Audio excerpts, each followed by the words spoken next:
जो लोग कल तक सड़कों पर हुंकार भर रहे थे, बड़ी बड़ी बातें कर रहे थे और लग रहा था कि बाजी पूरी तरह से उनके हाथ में है, आज सुप्रीम कोर्ट के एक ही आदेश ने उनकी पूरी हवा निकाल दी है।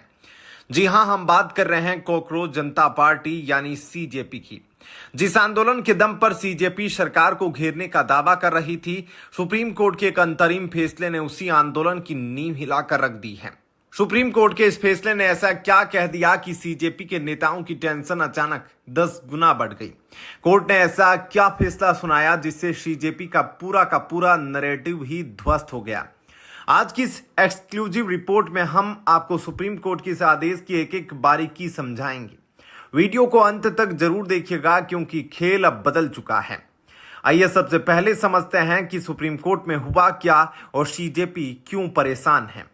सुप्रीम कोर्ट में सीजेपी आंदोलन से जुड़ी कई जनहित याचिकाओं पर सुनवाई चल रही थी। अब सब सोच रहे थे कि शायद कोर्ट आंदोलनकारियों को राहत देगा या दर्ज एफआईआर पर स्टे लगा देगा, लेकिन जब अंतरिम आदेश आया तो सीजेपी के होश उड़ गए। कोर्ट के इस आदेश में कई निर्देश दिए गए, लेकिन सबसे बड़ा झटका निर्देश नंबर 4 से है। निर्देश नंबर 4 में कोर्ट ने साफ कह दिया, पुलिस और जांच एजेंसियां दर्ज एफआईआर पर अपनी जांच जारी रख सकती हैं।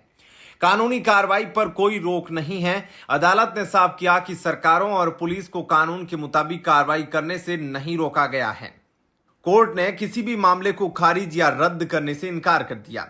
यानी सीजेपी जिस कानूनी ढाल की उम्मीद कर रही थी, सुप्रीम कोर्ट ने वह ढाल ही छीन ली। अब जांच एजेंसियां स्वतंत्र है कि वह आंदोलन के नाम पर हुई हिंसा या कानून तोड़ने वालों पर सामान्य प्रक्रिया के तहत कार्रवाई आगे बढ़ाए। इस आदेश के बाहर आते ही सीजेपी के खेमे में हड़कंप मच गया।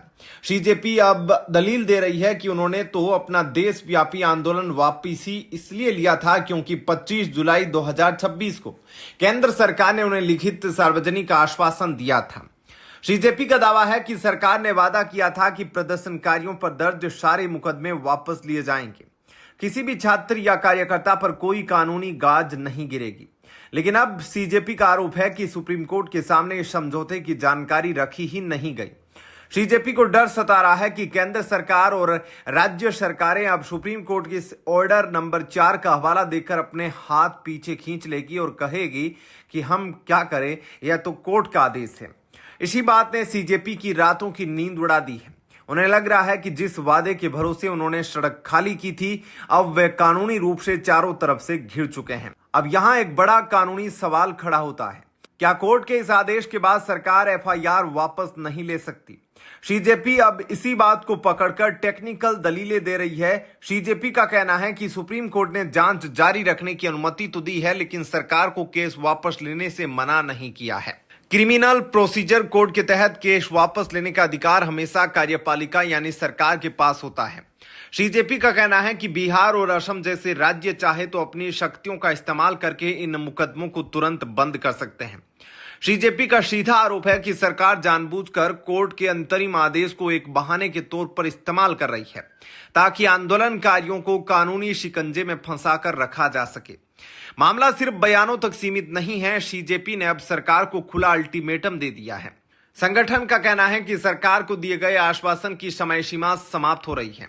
सीजेपी ने मांग की है कि सरकार तुरंत सुप्रीम कोर्ट के सामने जाकर 25 जुलाई के समझौते का पूरा सच रखे, सभी एफआईआर को रद्द करने की प्रक्रिया शुरू की जाए।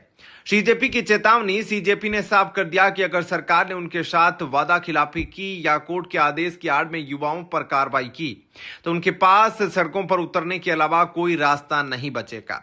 देशव्यापी आंदोलन दोबारा शुरू हो सकता है और पूरे देश के छात्र फिर से चक्का जाम कर सकते हैं।